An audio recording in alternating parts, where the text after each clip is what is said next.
usa ka katawhan.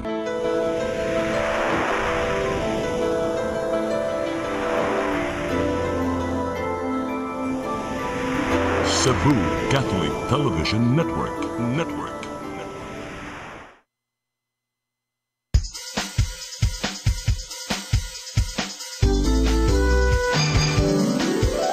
Hello Cebu, maayong buntag.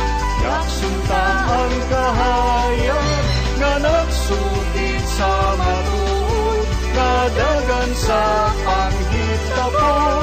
Hello Cebu, maayong buntag Pinoy.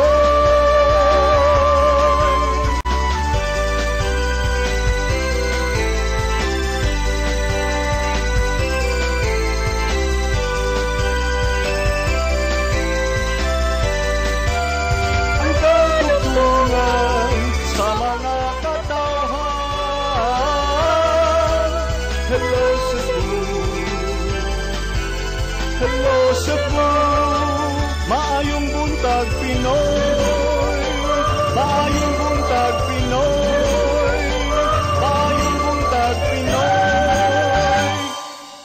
Hello Cebu, may buntag Pinoy, adlaw karon nga Huwebes, pitsa 8 sa buwan sa Mayo tuig 2025. Kami yung mga alagad sa kahanginan. Ako si Maluy Nocanda Tabar. Ako si Attorney John Destacamento. Uban ni hantod sa alas 9 karong buntagas tong programang Hello Cebu, maayong buntag Pinoy. Ato dayong sugdan attorney, ato ang programa pinaagi sa pagpadangat sa ato ang latest weather update. Ikis pag-asa magtan, Sir Jomar Clarino. Good morning. Yes, ma'am. Ug atong dyan, good morning sa tanan ug sa atong tanan tigpaminaw kini atong latest weather update karong adlaw.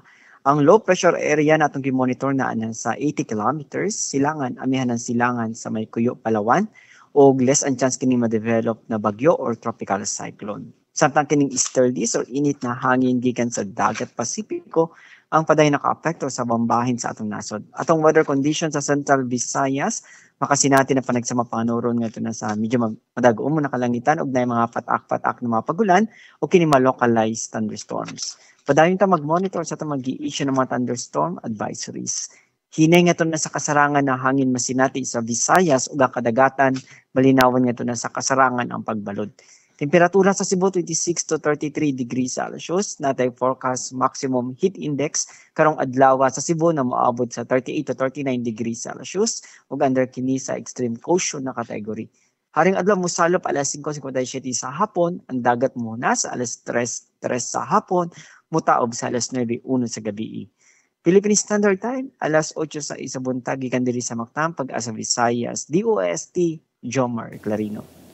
Daghang salamat Sir Jomar Clarino ug maayong buntag niyo tanan din sa Pag-asa Mactan. Karon arita sa ato ang front pages sa mga pamantalaang lokal ug nasyonal atong sugdan sa Sunstar Daily. Sa Sunstar Daily, Garcia appeals send CCMC donations to city. Sa Super Balita, nagrambol kay gailog sa babay, sikop. Sa The Freeman, Comelec 7 announces all systems go. Sa Banat News, nagrambol kay gailog sa babay, 54 anyos nga giilugan, apil sa gidakop. Sa Philippine Daily Inquirer, Duterte team fails in bid to remove 2 ICC judges. Sa The Philippine Star, conclave starts to pick new pope. Sa Manila Bulletin, Palace to Voters, reject fake news, PNP stepping up drive against vote buying. Og sa Tempo, PNP steps up fight versus vote buying. Mga gatong front pages sa mga pamantalaang lokal ug nasyonal. Sa mong pagbalik ang may padangat kaninyo, mga balita nga nahipos ng kaubanan sa CCTN News and Public Affairs team. Please stand by. Hello Cebu, hello Cebu, maayong buntag Pinoy, maayong buntag Pinoy, maayong buntag Pinoy. Discover the beauty of the Philippines.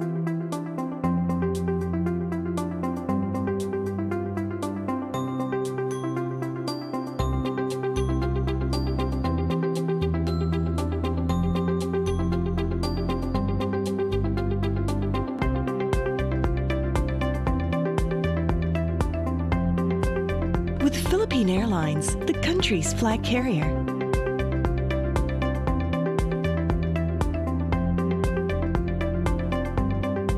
The airline that lets you feel the warmth of the nation.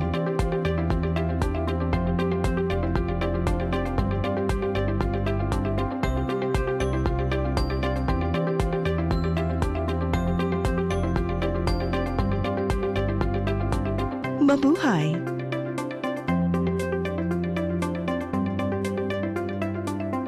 It's my joy to serve. Number 32 sa balota, Joy Pesquera. Maayong panggobyerno, dili mangawat sa gobyerno. Re-elect Joy Pesquera. Number 32 sa balota. Joy Pesquera. Kaiba sa mga politiko, matagal nang ginagawa ni Ariel Querubin ang ipaglaban tayo. Kahit sariling buhay inaalay. Ngayon, iba ang laban. Pero tuloy ang misyon ni Ariel Querubin, ang ipaglaban tayo. Kung medalya ang sukatan at hindi pera, si Ariel Querubin ang ating bayani na karapat-dapat sa Senado. Pag may Ariel Querubin sa Senado, may bayani tayo sigurado.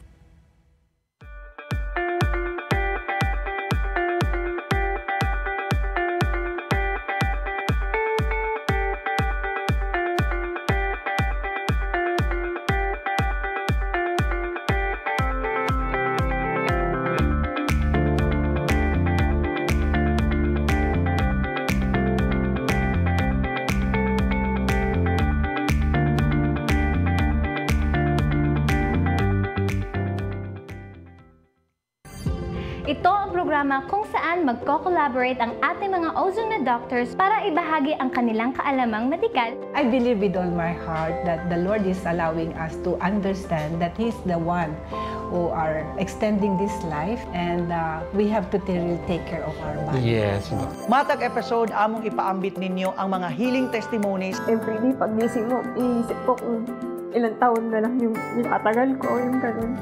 This is your path to a new start. OzoneMed Wellness Clinic New Start. Mapapanood every Saturday, 8 to 9 a.m. Og ang replay airing matag Miyerkules, 1:00 hangtod 2:00 sa hapon. Dinhilang sa CCTN Channel 47. Hello Cebu, hello Cebu, maayong buntag Pinoy, maayong buntag Pinoy, maayong buntag Pinoy. Balik sa Hello Cebu, maayong buntag Pinoy, ug karon sa atong mga balita.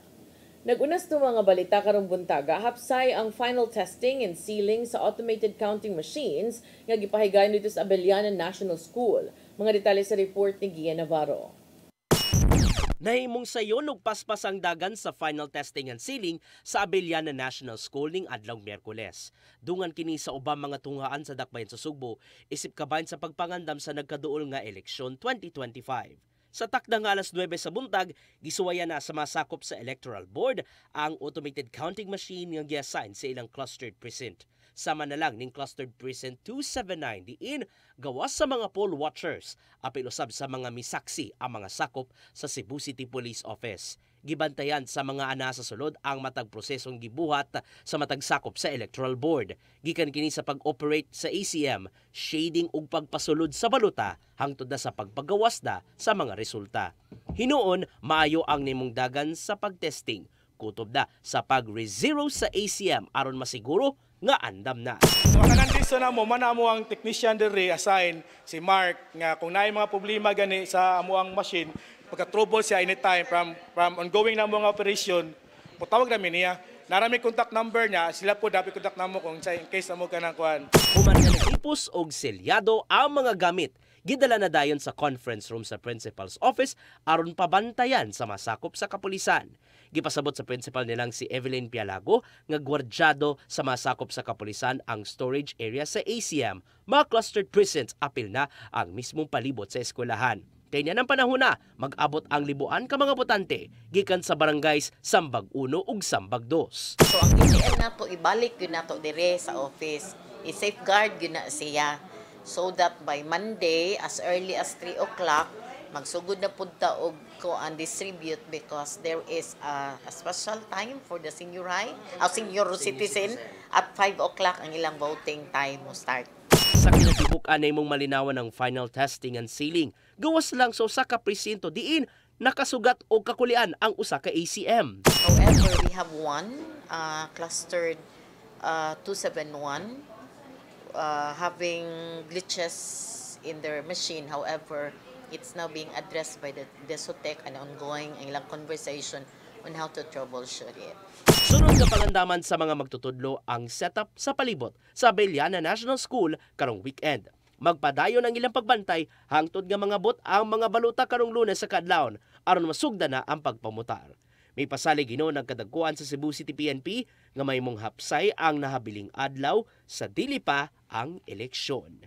Dito sa ginawa natin, maaga pa lang nandoon ang mga pulis natin sa City Hall to prepare for the transportation of our BCM. So lahat po ng transport natin may kasama pong PNP na mag-secure. So very organized and peaceful yung ginawa nating transport. Ian Navarro, CCTN News. Samtang kung hapsay sa Cebu City, hapsay sab sa kinatibuk-an ang final testing and sealing sa mga automated counting machines didto sa Mandawi City. Hinuon adunay problema ang ubang mga botante sa ipaggamit nga marker. Ang kasayuran ni hatod ni Mary Rose Sagarino. Wala ray na sugatan nga dagkong kakulian atol sa pagpahigayon sa final testing and sealing sa mga automated counting machines sa nagkadayang clustered precinct sa syudad sa Mandawi. Matud ni Jacqueline Gruyan, ang election assistant sa Comelec Local Office, sa usa ka mensahe nga hapsay ra sa kinatibuk-an ang kalihukan. Ni function ra ang tanang ACM nga mao'y gamiton sa eleksyon karong Lunes. Ang mga makina gisusi sa matag presinto sa sakop sa Electoral Board. Ilang gitan-aw kung sakto ba ang pag-ihap sa mga makina, kung gibasa ba ang mga balota nga giimprinta o kung ang mga boto nga gibasa sa mga makina mitakdo ba sa manual count sa mga balota. Napo ka mga botante ang nisalmot sa testing nga gamit ang mga makina. Usa si Ninyo Handumon sa volunteer voter sa testing sa Mandawi City Central Elementary School. Hinuon aduna lang kini nasita sa ballpen nga ipagamit atol sa eleksyon. Ang akong katong pen nga gigamit medyo mo magbukbok sa kilid. Like kanang mukampat siya kung imo siyang kwaon.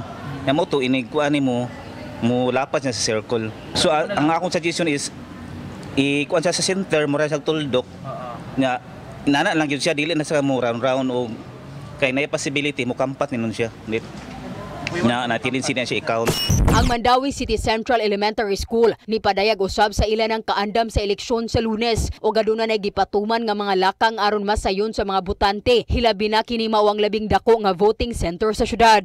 Observe mo wala siya na sunod ang mga rooms tungod kay ang naay mga room nga naay mga senior citizen. Gibutang na mo sila sa mas accessible nga lugar. So dool ra gyud sila sa Igdayng Saka. And for the mura o mga signages where we need to kanang print signages, extra signages for the kanang voters nga mas makita nila bahasa sila. Tulo ka barangay ang mobutar sa tunghaan naglakip sa sentro, Cambaro ug Alang-alang. Mary Rose Sagarino, CCTN News. Samtang usa ka partido sa Dagbayan sa Lapu-Lapu nagbutang og watcher sa duha ka mga polling centers aron matud pa magbantay sa automated counting machines. Wao na kini gipasulod sa kapulisan hangtod nga mihatag og pagtugot ang Comelec officer. Ang kasayuran ihatod ni Crystal Joy Felerca. Kagahapong adlaw, gipanghatod na sa Comelec Lapu-Lapu ngadto sa mga tunghaan ang mga automated counting machines nga gamiton karong Mayo 12 alang sa ipahigayon nga final testing and sealing karong adlaw. Kung diin gipangkandaduhan ang mga classrooms nga gipamutangan sa ACM ug upat ka mga pulis ang nagbantay niini. Apan kagabi, matud ni Police Lieutenant Colonel Christian Torres, ang spokesperson sa Lapu-Lapu City Police Office, nga usa ka partido ang nagpadaog mga watcher aron mobantay usab sa mga ACM. Butang kini nga wa nila mapangandami. Wa nang ta na meetingan kay we thought nga mga katong watcher is during D-Day na lang. Cast the vote o counting. Pero karon pa lang, layo pa ba? 5 days pa. Pero ang gusto sa mga kanang sa mga partido is Ilan ang bantayan ng BCM? Tungod kay wa kini sa ilang guidelines, gitawagan sa kapulisan ang COMELEC officer nga si Attorney Anjanet Lamban ug hinuon ni hatag kini og pagtugot, hinungdan nga ilang gipasulod ang maong mga watcher. Dugang pa ni Lieutenant Colonel Torres nga wa usab nalatid sa Omnibus Election Code nga dili pwedeng bantayan ang mga ACM, hinungdan nga ilan lang kining gitugutan apan kinahanglan nga usa lang ka watcher matag polling center ug dili usab mo paduol sa storage room kung asa nahimutang ang mga ACM. Sumausab ni Attorney Lamban nga ang Department of Education Supervisor Official Condeso sa mong tunghaan ni sugyot nga kung mahimo mo distansya lang sa storage room og dili mo paduol sa kapulisan ang mga watcher. Sa inside gyud ang watcher, mutapad gyud sila sa PNP. Ang iya lang is outside the perimeter, which is makit-an ra jud ang atong room nga didto ang ECM store. Considering napamanggoy laing mga properties ang school, which might be, we don't know what will during that period sa span ba sa night. So mura ang iya na pwede man nga mag-watch mo but outside the perimeter. Sa nadawat nga taho sa kapulisan, duha ka tunghaan ang gustong butangan og watcher sa maong partido. Apan sa nadawat nga taho sa buhatan sa COMELEC, usara ka polling center. Kaganihang alauna sa hapon, gipahigayon na ang final testing and sealing sa 38 ka mga polling center sa Dakbayan sa Lapu-Lapu. Samtang sa laing bahin, nadawat na usab kagahapong adlaw sa Lapu-Lapu City Treasurer's Office ang 302 ka bundle sa official ballots para sa 302 ka mga clustered precincts o 2 ka boxes nga indelible stain ink. Ang official ballots gibutang kini sa session hall, gisilyuhan o gibantayan sa kapulisan. Ugmang adlaw sa alauna sa hapon, mopahigayon og verification sa mga ballot ID ang Treasurer's Office sulod sa session hall. Crystal Joy Felerca, CCTN News. Sa laing balita, kapulisan sa Dakbayan sa Sugbo miumol og 6 ka team pagpatuman sa Oplan kontra Bigay. Sila ang moresponde kung adunay report labot sa vote buying sa usa ka lugar. Ang kasayuran nihatod ni Arnold Bustamante. Nag-umol ang kapulisan sa Repes Sugbog team alang sa Oplan kontra Bigay nga tahasan nga mo responde kung magkadawat o report nga nakita ang pagpabalit og boto ning nakaduol na ang national ug local election sa Mayo 12. Mato ni Police Colonel Enrico Figueroa, hepe sa kapulisan sa Repes Sugbo, nga ang Oplan kontra Bigay programa kini sa Philippine National Police ubo sa guidance ni Police Brigadier General Rodrigo Maranan, ang hepe sa Police Regional Office 7 aron pagpugong sa pinalitay sa boto atol sa eleksyon. Kung dunay tawag sa buhatan sa kapulisan nga dunay nagpadayon nga pinalitay sa boto, moresponde ang mga pulis kasakop sa giumol nga team aron mohimog verification ug kung masuta nga tinuod ila kining dakpon. Yes, that is the element ko yan na ating vote buying yung tumanggap at saka yung nagbigan. Karon ni Figueroa nga kung masuta nga dunay nahitabong hinatagay og kwarta bugti sa pagbutar sa kandidato niini, dakpon nila ang mamalit og boto lakip na ang midawat sa kwarta ug kasamtangan nila kini nga ikustodiya ila kining giduso sa Commission on Election alang na sa pagpasakag kaso ngadto sa korte aron mahunong na ang vote buying. Yes, of course, we will still abide with the existing law, no? Yung RA 11104, which is nakalagay doon is to, una, ibabalidate natin. Hindi naman po pinireport nila, we will conduct operation agad. So we will conduct surveillance, validation, then if the information is correct or true, validated, we will conduct operation. Nawagan kapulisan sa publiko nga mo report sa ilang PNP hotline aron mahatagan nila og dinalian nga pagtagad ang mohimo sa pagpapalit og boto. Sa pagkakaroon doon na nadawat ng impormasyon ng kapulisan nga naanay nakadawat og kwarta gikan sa usa ka kandidato apan ila pa kining ipaubos sa validation o ipaabot nga moreklamo sa mga buhatan sa kapulisan. Arnold Bustamante, CCTN. Sa atong katapusang balita, 3 ka mga lalaki ug 1 ka babay gipangsikop sa kapulisan human magrambol tungod lang sa inilugay sa gugma. Dili hinoon maayo ilang ending kay silang tanan gipangdakop o gipangkasuhan. Ang kasayuran hatod ni Gia Navarro. Pulos nagabalhog sa prisuhan sa Carbon Police Station ang 3 ka lalaki ug 1 ka babae human nagrambol sa Barangay Ermita, siyudad sa Sugbo. Nag-inilugay na ng panahona silang Doydoy Hinivisa, Randy Mabia ug Joseph Delfin. Pulos mga hingkod ang panuigon aron makuha ang kasing-kasing sa 54 anyos nga babae nga taguon sa pangalang Lani. Matod sa kapulisan nga nakainom silang upat na ng panahon na Apan, nagkagrabe hinuon ang pag-inilugay hangtod nga ni sangpot na sa pagsinumbagay. Sila ni na mismo ang niuwang sa tulo niya ng panahuna. Tungod nini, naabdan sila sa kapulisan o gipangsikop ni noon sila. Apan sa diyang gipangrikisan na sila, nakuhaan si Hinivisa og usa ka 38 nga kalibre sa armas og duha ka bala niini. Sigo ni Hinivisa nga ang hinungdan silang panag-away tungod sa selos, sanglit silang tulo, pulos na kagusto kang alias Lani. Gibot ni Doydoy nga nahigugman na siya ni Lani kay kanunay kining makig-uban kung mag-inom. Buotan usab ni apan wala siya magtuo nga silang Randy ug Joseph mo'y nagtinguha usab nga makauyab sa mong babae. Kambiyan na gud. Sige na dolo lagi tagay inom tawag na uwa. Kambiyan na butan kay ba di manapat. Lasyon sa damo sa lalaki ba. Di mo na imong gikaibgan niya. Oo. Ang ending, puro silang nangapakyas, human sila gikasuhan og alarm and scandal. Mag-atubang usab si Hinivisa og kasong illegal possession of firearms og kalapasan sa Comelec gun ban. Ian Navarro, CCTN News. Mo gatong mga balita nga nahipos tong kaubanan sa CCTN News and Public Affairs Team ug inyo katong nakita kagahapon sa mga balita sa Sayri 47. Patay panahon partner ganahan ka maghisgot-hisgot sa kagay imong tong gusto hisgutan mga dinhi sa atoa medyo nagkainit nagyud maayo ang kuan mga political kettle. Ako sa ning kettle kettle nibo kawa mas politika. Ako sang isend ni Rodel or hindi mahago si Rodel. Okay. Kay, Pangita. Ikapoy Venezuela ka nag-swimming baya siya. So ato hindi natin siya ago-agoon. Swimming sa Argao. Sana all gini si Rodel. Sana all. Bitaw atong unahon bitaw naghisgot attorney kining gipagawas karon nga disclaimer sa simbahang Katoliko diri sa Sugbo nagpitsa og kagahapon Mayo 7 tuig 2025 tungod ni matud pa sa mga nikatap nga mga hulagway sa social media, mga poster nga nagpakita og usa ka kandidato pagka mayor. Diri maklaro man gyud nimo, Mayor Mike man gyud ni. Unya nagbarug matud patupad ni Archbishop Jose Palma. Nga dunay caption, "Thank you Archbishop Jose Palma." So ang pangan sa kandidato nasa ubos nga bahin, dunay mga posisyon ug syempre ang iyang pangan, no?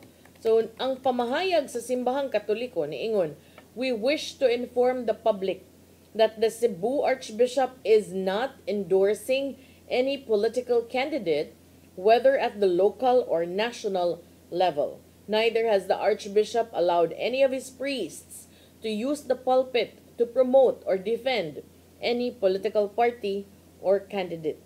So, kung ato paning binisayon, gipahibaw ang publiko nga ang arsobispo walay giendorsar nga bisan kinsa nga kandidato o political candidate unya gusto lang niya matud pa nga tangtangon lang ni iyang gusto iyang hangyo nga tangtangon ang maong mga poster tungod sa musunod nga mga rason usa makaapekto ni in the form of influencing parishioners ma-influensyahan matud pa ang mga parokyano sa Archdiocese of Cebu sa ilang pagbutar. Unya hinuon kung diri mag-isla mobutar sa Cebu City.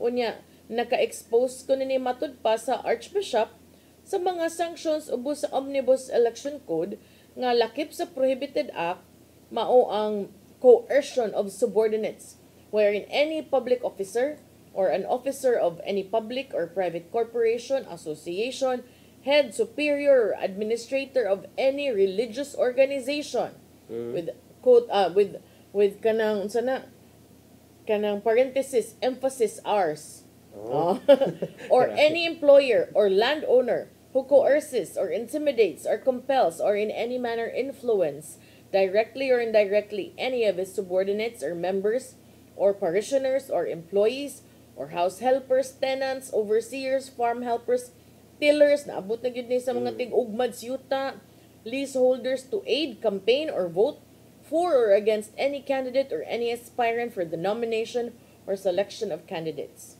Unya, mga anak sad ko nga nindot man kay ni paminaw ning balaoda sa COMELEC no, pero daghan mubitaw nang nauso ng tawag nga no vote i-vote.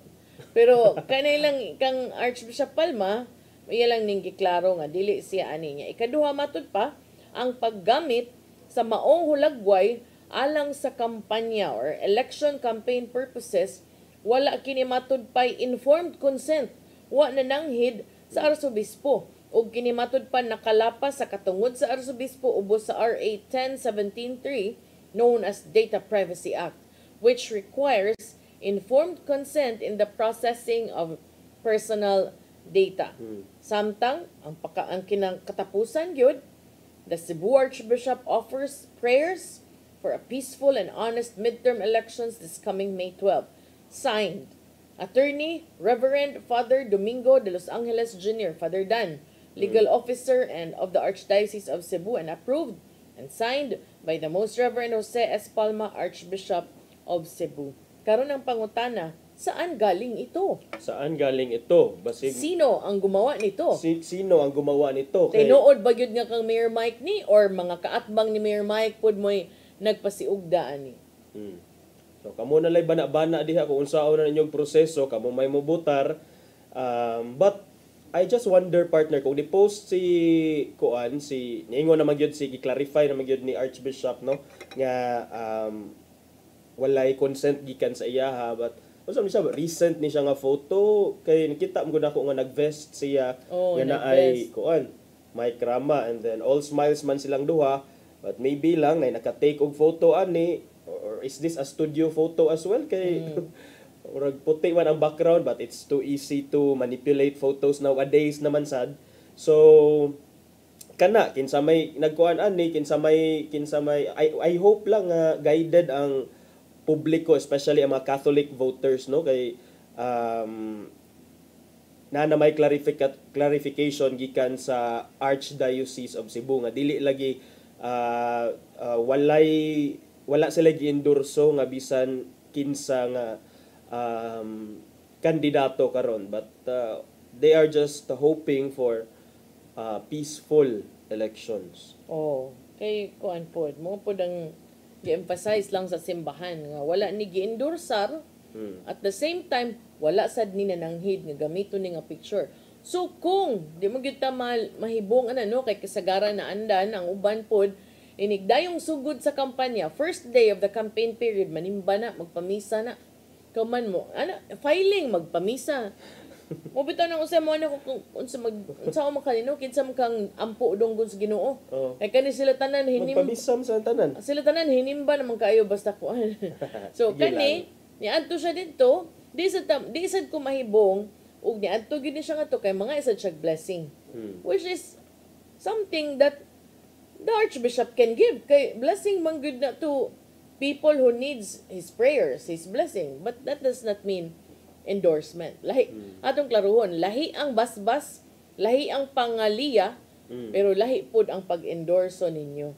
And ayaw lang sad siguro gamita sa imong inana uncanning ways. Kung tinuod man gani nga gikan sa kampo ni Mayor Mike Rama ang nagbuhat ana, dili ang siguro i-manipulate no, or i-take advantage ang situation nga inana, especially if walay express consent from the Archbishop. Wa man ta kahibaw kung kinsa gyud ang nag-post aning mga kuan. This could also be a smear campaign. This could also be a campaign within the team of Mayor Mike Rama. Wa ta kahibaw. But now there is an official statement from the Archbishop. Nya naghisgot naman dayta og kuan, partner, mga posters ba. Ako lang nilakbitan pag hisgot ning usa ka kandidato gikan sa Cebu City na appeal sa mga 24 ka mga kandidato lokop nasod nga gifailan og disqualification case. Dili sa ilang kaatbang nga kandidato kundi sa Commission on Elections mismo. So mao ning atong hisgutan diri kay normal naman sa ato magsigitag kabasa og balitaan ng nag-file nga kuan kaso against this particular candidate, pero dili kay ta mo kalawat kay kahibaw man ta nga this time kuan kay siya gining that may be part of the politics that's going on. Pero kani, ang COMELEC mismo, dayon ang reason why dunay disqualification case before the COMELEC or may recommend for disqualification ang COMELEC, it's because atong uplan baklas lagi, illegal campaign materials. Kay gipasigi ko og kining kuan, gipasigi og patangtang sa ilahang illegal nga campaign materials nga diha na nga nabutang sa dili nga designated campaign area or designated posting areas, pero they failed to act on it. So si Cebu City Vice Mayoral aspirant or candidate, kandidato naman gyud ay Joey Daluz nag-atubang karon og disqualification case along with 23 other national and local candidates for allegedly violating the rules on proper placement of campaign materials. Ano man, di gibutang. In other words, nasampulan. Well, kini kay kuan man siya, wholesale man nga statement gikan sa COMELEC, so wala na tagsa-tagsa no kung unsa ang circumstances that led to the filing of the disqualification cases. Pero gipasabot sa COMELEC nga improper kuno ang placement of campaign materials. Dili lang ato lang sad ibutang into proper context nga dili lang, in fairness, si Sir Joey Daluz, attorney ba ni si? Yes. Attorney Daluz, but naapay mga lain, in fact na mga senatorial aspirants, na mga candidates for Congress, for representatives nga also na sampulan. Kandidato senador? Na sampulan sa COMELEC. Pero from Cebu Sierra? From Cebu Sierra partner. Oh, wow. So, tanaw na to because I believe this is a disqualification case, and then as part of due process, tubagon magyud say sa kampo. So, we'll see kung unsay dangatan aning disqualification case. Kay possible man sad nga kuan. Sierra sa Cebu, Sierra sa Region 7, no? Ano ka? Daghan man kaayo nig mga diba? Posible nga daghan, but ang ako nabasahan, partner, kay tagaan man kuno sila opportunity nga to respond Yeah, tangtangon, pero wala gyud kuno ni act sa kuan sa mando or sa warning. So sige, ato ning tan-awon kung unsay dangatan ani. Mao nang mga developments so both far. ni siya ha, either oversized or improperly placed campaign materials. Yes. So kanang wala ni follow sa kining proper sizing. Nga sa sizing, kay naara man nay maximum nga sukod ang ilahang mga posters nya, naasay mga posters nga didto gibutang sa dili designated nga areas. So mo na nya, partner, mo break lang sa siguro ta. Okay. Nya bitaw na 36 naman. sa atong pagbalik, dugang mga pagisgot-isgot, please stand by. Hello Cebu, hello Cebu, maayong buntag Pinoy, maayong buntag Pinoy, maayong buntag Pinoy. Discover the beauty of the Philippines.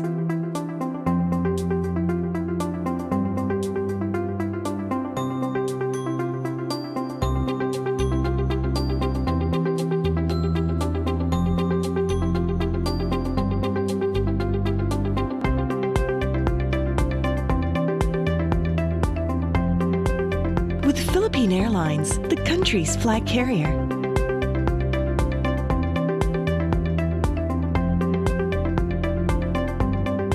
The airline that lets you feel the warmth of the nation.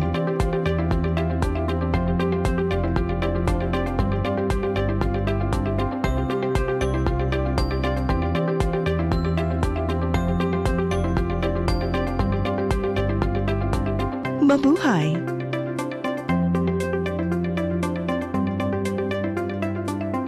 It's my joy to serve. Number 32 sa balota, Joy Pesquera.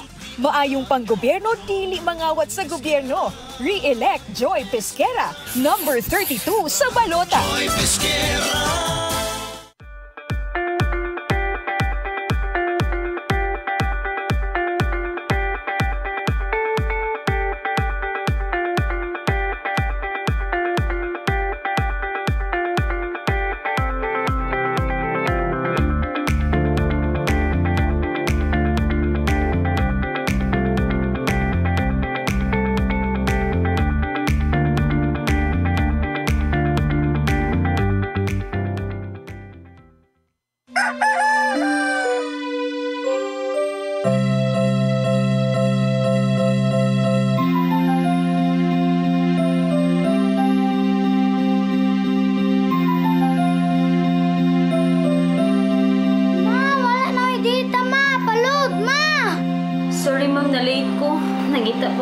para internet sa kong anak, ma'am. Ay, wala na yung problema. Pag Sinisibu! Sinisibu, Sinisibu. For your internet connection. And for the signal of your cable TV. So fast and straight, the transmission to your home. Sinisibu! Sinisibu, Sinisibu. Offers you to have fiber optics. For your viewing experience, perfect and clear so fast. So great and affordable for you to enjoy. Sinisibu. Sinisibu Television Network Incorporated offers fiber to the home broadband internet bundled with fiber to the home cable TV connection. Sinisibu Television Network Incorporated with its operation in Metro Cebu and the whole province of Cebu soon. And affordable for you to enjoy. Sinisibu! Hello Cebu. Hello Cebu. Maayong buntag Pinoy. Maayong buntag Pinoy. Maayong buntag Pinoy. Balik sa Hello Cebu, maing buntag Pinoy. Arita sa to ang pagpadayon sa tong pagisgot-isgot partner kaga lately kining over the past few weeks murag wala na kay ta nakatutok sa mga development sa kaso ni former President Rodrigo Duterte tungod sa mga developments sa local ug national kining election nya bugno sa politika dinhi sa atoa but lately na ay mga bag-o nga developments kay ongoing man ang kaso. September ba to ang scheduled nga scheduled nga next nga hearing. Nakalimot ko sa term kung unsa to basta mura to siya kining confirmation of charges sometime in September but lately dunay request ang kampo ni former President Rodrigo Duterte partner nga iyang kung sa ato pa dire ipa-inhibit pero sa ila dito ang term recusal or recusal. Recuse. Okay, so recusal pero sa duha ka judges. Waman gi-grant. Wala man noon gi-grant. Waman itala. Ang ending wala gi-grant kay ngano man kuno nga it's not part kuno sa balaod nga pwede mo grant kay ang maka-grant ang maka-recuse or maka-inhibit lang is the judge himself or herself. Ang pag-withdraw sa usa ka huwes o baka prosecutor or juror gikan sa usa ka kaso kay ang kung mo inhibit ka ang uban ani sa atong naandan diri mo inhibit ko kay lakuani parente mi ani conflict of interest but kaning recusal gyud ang reason kay dili ka kwalipikado nga mo perform sa legal duties or because of a possible conflict of interest or lack of impartiality. So mas daghan siya. Anya nga naman sad unsa man ilang basis pero ningon man ang ICC apil nas ni issue pagkuan sa imong warrant. Ang tuyo manggod sa kampo ni former President Duterte kay kuan manggod kuno kaning mga huwisa kuno were the same huwis nga ni issue part sa ni deliberate pag-issue sa yang warrant of arrest nga ni-determine nga dunay jurisdiction and now how can they objectively and impartially decide on the issue of jurisdiction nga karon maoy main contention sa kampo ni kanhi Presidente Duterte kung it will be the same person. So I think sad ang ilahang pag call for inhibition or recusal is para sad nila maoy best nga kuan but sadly wala man gi-grant sa pre-trial chamber partner.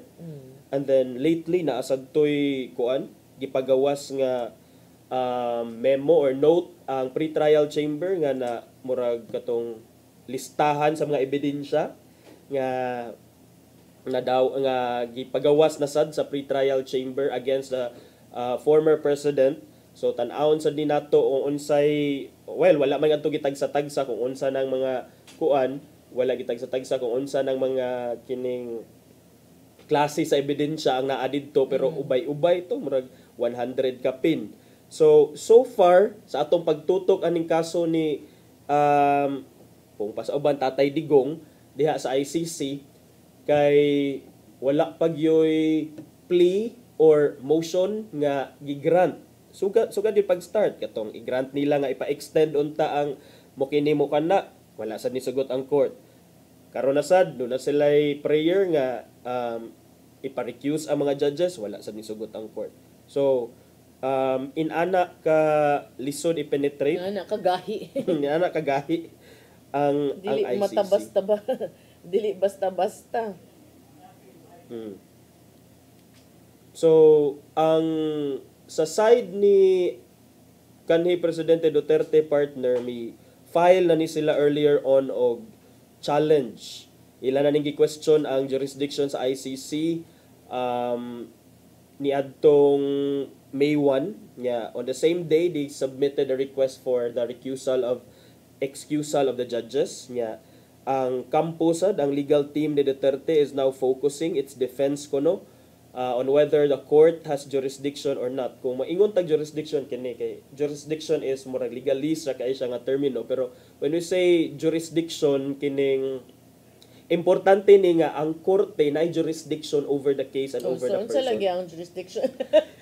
Kay ang jurisdiction over the person. Imong now ba kaning jurisdiction? Legal kay nga term. So kaning jurisdiction. Legal ra gyapon. Sige, ato explain gamay. Sa una ko ni pagbisaya partner nga makasabot. Okay, jurisdiction.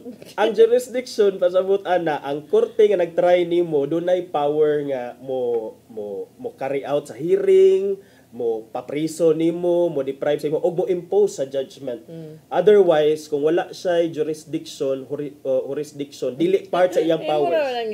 If dili part sa iyang power, jurisdiction is the power to try, to hear, and to impose judgment, to carry out or enforce judgment. That's jurisdiction. Mura siya kuan kanang naa sa poder or jurisdiction na ginsakupan. Ginsakupan. So, dahil sige makagpasalida na imuhang tatay del, mga makahila ka ana. So, ka. importante ang jurisdiction kay kung di mao ni karon mao gyud ang ilahang gitutukan kay matud palagi dili naman ta state party. So di wala tay jurisdiction over the ICC. Mahugugwa na tay katungod nga mo taral pa ana, mo kupot anang kasuha, mo husay, mo hatag og kanang mga resulta kay dili na sa ato ang korte ipahigayon. So ang katungod ani ubos na ni sa sakop didto sa International Criminal Court. So umo na siya. But the International Criminal Court apparently has exercised and is exercising its jurisdiction kay nagpagawas man og kining warrant of arrest, and then ang proceedings ongoing karon na nangadto ang tawo nga ilang gidakop niya dayon ongoing ang kaso. So but rest assured sa mga supporters ni Tatay Digong diha nga ila magikuha ang mga maayo kayo mga banggiitan nga abogado for international law. So let's see how this pans out kay kahuman ra ba sa election duha na sad ka major nga trials ang ato ang tutukan kining impeachment trial sa anak ni kanhi presidente Duterte nga si Vice President Sara Duterte ug ang iya mismo nga trial dito sa ICC. Mo na siya partner. Unya unsa kay ko na ending ana nga kanang mga what man sa specific timeline attorney no? Wala specific timeline kay so far ang time nga gihatag is katong confirmation of charges nga mahitabo September nya murag tan-aw na ko kining ICC kung mo follow ra ba gyud sila sa ilahang timeline. So from April, April man siguro to April up until September, the defense, ang kampo ni Presidente Duterte, former President Duterte, doon na sila igo nga time nga mo kuansad to strengthen their case. Para sad ang ultimate nga result is hopefully for them acquittal. Okay.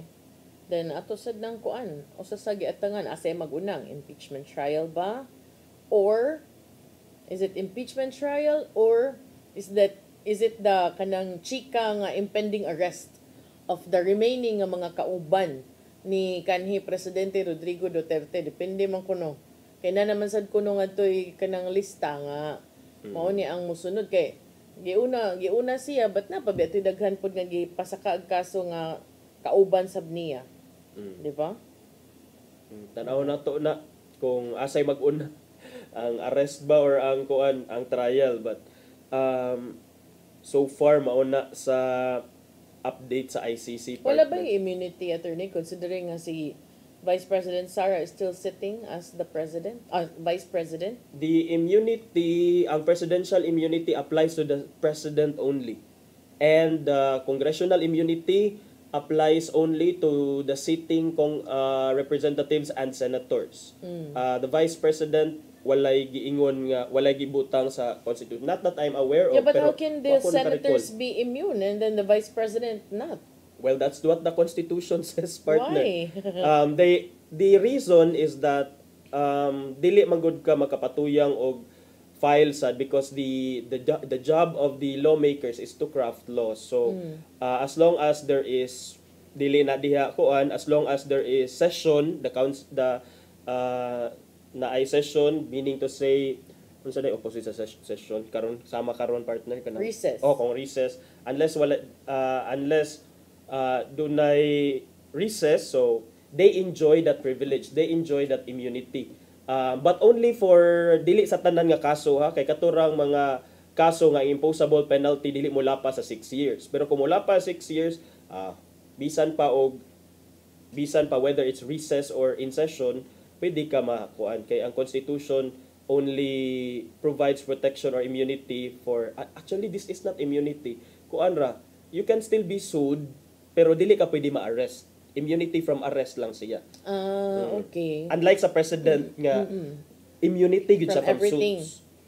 Pero it does not it's not perpetual immunity man. Dili sad kay after magbuhat ikahuman sa imong term. Kay adto na nimo pang kuan adto na ka file kaso ikaw. Unya, unsa sa implications ana in terms of the immunity of Senator Bato de la Rosa?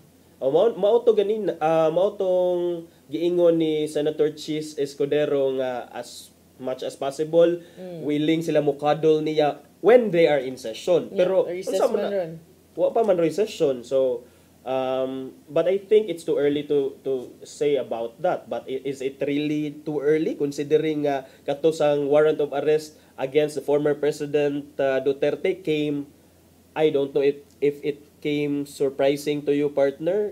Did it come as surprise considering diretso naman dayon og kuan. So wala ra bay unless na insider didto nga lig-on kaayo na bubuit, pero so far wa man tay way mga nay access ngadto, grabe ka confidential na ang mga dokumento gikan sa ICC. So nakaibaw ani kung ma-surprise na sadta na sa mga plot twist. Bito kay katubitaw mo ni kalitra baya to. Kalitra baya to. So tan-aw ni nato kung kinsa pa, but ang giingon man nato sa interview sa usa ka mga international law expert nga posible nga dili tanan nga na-mention in the complaint nga gi-file didto sa ICC dakpon. Kay ang uban kunoan na i-determine pa pwede man nimo magamit ang uban as witnesses, so alang testimony. So in other words, i-identify lang siguro kung kinsa tong murag same sa concept nato diri ba nga himuon kang state depende witness. Depende sa imong level of participation. Yes. Kay kung dili ikaw ang pinaka grabe og sala siguro or participation, then you can become state witness to also bolster the case against those nga mas grabe ang participation. Okay, manamantag ka ng ambot naman tag international, ari na punta sa tong national kay kagahapon ni anhi si Senator Kiko Pangilinan sa Sugbo, part sa iyang major rallies, no? Atul sa kalihukan kagahapon, kagabi, giisa ang iyang kamot ni 3rd District Congressman Pablo John Garcia nga mo iyang classmate, no, sa law school. Unya dito sab gipakita sad ni Senator Kiko Pangilinan ang kanang video no tungod kay the day before di ay nagkakita sila ni Governor Gwen Garcia ug unya nasayran nga siya giendorsar na murag surprise ni for a lot of people kay natimingan gyud nga kanang may magbuot sa gobernador no kung i-endorsar ba kadi but gi-endorsar siya sa manghud og sa maguwang unya ang gibutang didto nga kanang niingon si Governor Gwen Garcia bisan man kuno sa mga pag-usab-usab sa mga panahon ug sa dagan sa politika wala kuno na usab ang ilang friendship ni Senator Kiko Pangilinan kani man gud si Senator Kiko Pangilinan ug si Congressman Pablo John Garcia classmates sila sa law school. Oo, so kanang niingon si kagabi nagpasalamat si Senator Kiko Pangilinan unya siya mo first di ba nga dili si tawag ani kabahin sa administration nga gi-endorsar. Oh. Nya nagkita sila pag May 6 2 days ago ipadayag si Governor Gwen Garcia siyang suporta ni Pangilinan ug niingon nga iyang desisyon matud pa tungod sab sa ilahang long-standing friendship kay bisan pa man kunog lain-lain ang labayng panahon sa politika dili gid kuno ni makalimot si Kiko Pangilinan nga moduol ni Governor Gwen ug ingon siya iyang quote is he really went out of his way to greet me and to say hello, how are you, give my regards to your brother Pablo John kung magkita sila.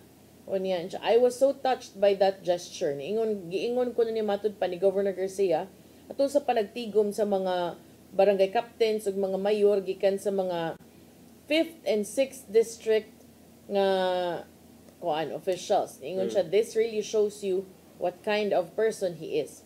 Consistency and constancy, that is the mark of true friendship and that is the mark of a true person. So nagpasalamat si Pangilinan ni Governor Gwen Garcia ug niingon nga while we don't have a strong political machinery, we're hoping that we can count on you as our machinery with your help and support. Daghan ang nahibong or na surprise aning maong endorsement kay siya ra ang non-alyansa para sa bagong Pilipinas nga nakadawat og backing ni Governor Gwen Garcia ug siyang partidong One Cebu. Kay di ba si Camille Villar wala man gani nahisgutan, wala gi-endorso didto sa Dumanhog nga technically wala pa siguro siya ni buwag yun formally from the alyansa pero ang gi-endorse pero nagpa-endorse na siya. No. Sila kuan commercial. Nagpa-endorse siya with ni Inday Sara, ni Vice Inday Sara. Oh. Pero alyansa of Marcos wala. Mao to si Benhur Abalos sa ang gi-endorso didto sa Dumanhog. But kini nagakuha sad sa pag-endorso ni Governor Gwen Garcia ug ni Kong PJ no. Si Senator Kiko Pangilinan. So anawon sad nato kung amas ba og makatabang ba sa makatabang ba ni sa iyang kampanya. Noteworthy nga for the past 3 months si Pangilinan ug ang iyang kauban nga opposition candidate si Bam Aquino nakadawat og suporta from administration allied government officials. Marag I think para lang gid siguro masirad-an pod ang kaatbang or whatever that may be or maybe laom sad sila friendships but kagabi atul sa pamahay before giisa ang kamot ni Kong PJ before giisa ni Kong PJ ang kamot ni Kiko Pangilinan ang pamahayag ni Kong PJ was kanang bisan pa kuno unsa na lang kuno yung mga gipanggawas nga pangdaot sa social media ug sa TikTok apan nagpabilin matud pang kamatuoran nga wa ni siya corruption issue sa iyang termino. Kani si Pangilinan. Sa iyang termino sa pagka That's good kuan kani adto. Kung pili ta og kandidato kana jung murag wala pay bahid ba. Inaot pa. Inaot pa. Unya matud pasad ni Congressman PJ Garcia nga si Pangilinan kuno nailhan na niya daan by being a classmate and before I forgot the year lang nga Cebu kuno made him number 1 senator and so that was many elections ago unya mo tong na number 4 siya sa overall sa Senado and so niingon si Congressman Pablo John Garcia pwede bang muhangyo nga atong nabuhat kaniadto atong ihatod og balik sa Senado. So I don't know unsay impact ani no in terms of the kuan kay considering si Kong PJ wa na ni napapili sa umaabot nga election, but he is kanang the only Bisaya nga ni tunga dito ug ni isa sa kamot pagyud sa senador. Okay, nya wa naman tay igong Oras, partner na. Nahutda na ta. Sige. Kanang ugma. Friday pa man day ugma. Ugma, Friday pa. Unsa naman na imong relo? Nagduka, na kalendaryo siguro. Imne sa nagkape diha. Doon tani. Ato yung padangat ang giandam ni Tatay Dodong ani yung pulong kong kinabuhi.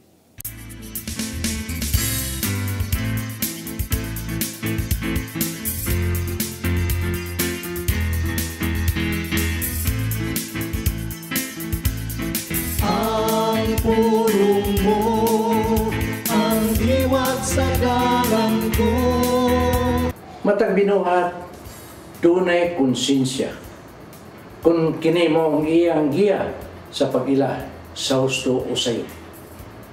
Sa kiniladman sa imong konsensya, ikaw matukmod gayon sa paghimo og maayo ug sa pagdikay sa lautan.